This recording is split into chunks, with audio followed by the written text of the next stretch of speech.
আজি ৰাইজে ভোট দিলে, EVMত বন্দী হৈ আছে, আজি কাউণ্টিং হ'ব। আজি অত্যুৎসাহিত হৈ কিবা নোকোৱাই ভাল, কাৰণ 2-4 ঘণ্টাৰ পিছত সকলোৱে ৰিজাল্টটো দেখিব। বিলবেশ্বৰ দেৱালয় মই সেৱালৈ আহিছোঁ বেলশৰৰ সন্তান হিচাপে।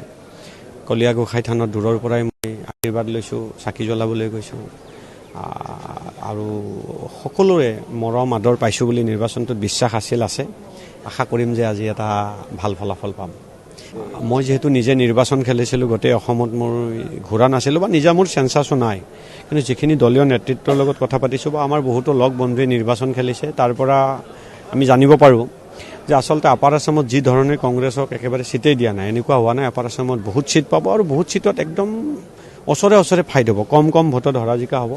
আৰু মই ভাবোঁ চৰকাৰৰ ক্ষেত্ৰত কংগ্ৰেছে একক সংখ্যাগৰিষ্ঠতা পোৱাৰ কাৰণে এলায়েন্সটোৱে আগুৱাই যাব, আৰু তাৰপিছতো হয়তো বিভিন্ন যোগাযোগত আছে।